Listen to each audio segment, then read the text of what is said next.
এইরকম একটা সবজির তরকারি থাকলে কিন্তু আর মাছ, মাংস, পোলাও, বিরিয়ানি এর ধারে কাছেও আসতে পারবে না। এতটাই মজা হয়। আর যারা সবজি পছন্দ করেন তারা তো সবজি কালারটা দেখেই বুঝতে পারছেন যে এই তরকারিটা কতটা মজা। আর যে সবজি খান না তাকে একবার রিকোয়েস্ট করব এইভাবে রান্না করে খেয়ে দেখতে পারেন। আশা করি ভালো লাগবে। আজকে আমি রান্না করব মিষ্টি কুমড়ার শাক। আর অনেকেই জানে না মিষ্টি কুমড়া শাকটা খেতে হয়। আর অনেকেই বলে মিষ্টি কুমড়া শাকটা নাকি রান্না করলে মজা হয় না। তো তাদের জন্য আজকে আমার এই ভিডিও। তো একবার হলেও আপনারা ট্রাই করে দেখতে পারেন, আশা করি ভালো লাগবে। তো প্রথমে আমি বেশ কিছুটা পেঁয়াজ, কাঁচামরিচ একটু তেলটা বাড়িয়ে দিয়েছি, তার ভিতরে ভেজে নিয়েছি। আর দিয়েছি মিডিয়াম সাইজের 2টা আলু, তারপর দিয়েছি স্বাদ মতো লবণ আর একটু হলুদের গুঁড়া। তারপর দিয়ে দিলাম বেশ কিছুটা চিংড়ি মাছ। আর চিংড়ি মাছের পরিবর্তে এখানে যে কোনো মাছ দিয়ে রান্না করা যাবে।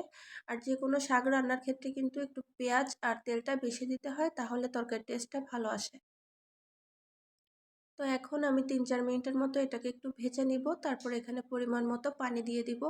আর যে কোনো শাক রান্নায় কিন্তু পানিটা বুঝে দিতে হবে। কোনো শাক রান্নায় যদি শাকটা ওভারকুক করা হয় তাহলে কিন্তু শাকের কালারটা চলে যায়, ভালো থাকে না। আর শাকের যে একটা ন্যাচারাল সবুজ কালার থাকে ওটাও থাকে না। তাই পানিটা বুঝেই দিব যাতে করে আমার শাকটাও একেবারে গলে যায় আর ঝোলটাও শুকিয়ে আসে। তো এখানে আমি নিয়েছি মিষ্টি কুমড়া শাক, একদম টাটকা ছিল, আমাদের গাছ থেকেই উঠিয়ে এনেছি। তারপর শাকটা আমি কুটে বেছে ধুয়ে রেখেছিলাম। এখন পানিটা বলক আসার পরে এখানে শাকটা দিয়ে আমি ঢাকনা দিয়ে ঢেকে রান্না করব। তো ঢাকনা দিয়ে ঢেকে ঢেকে আমি মিডিয়াম টু লোয়ে রেখে কিছুক্ষণ রান্না করব।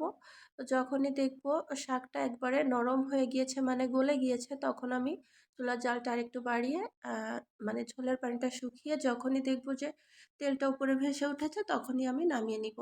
আর যে কোনো শাক রান্নার ক্ষেত্রে ঝোলটা আমি কমই রাখি, কারণ ঝোলটা শুকিয়ে যখন তেলটা উপরে উঠে আসে তখন এই তরকারিটা খেতে কিন্তু আরও বেশি মজা হয়।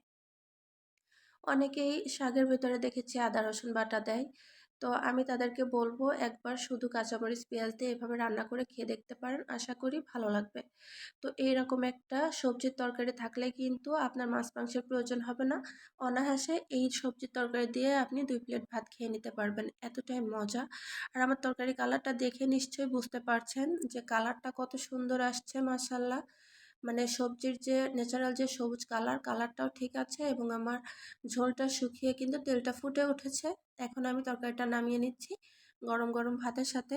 এই তরকারিটা খেতে কিন্তু অসম্ভব মজা ছিল। যে মানুষটা সবজি খেতে পছন্দ করে না সেও কিন্তু আঙুল চেটে পুটে খাবে আর বারবার এই রেসিপি আপনার কাছে জানতে চাইবে কিভাবে রান্না করেছেন। খুবই ভালো লাগবে। আল্লাহ হাফেজ।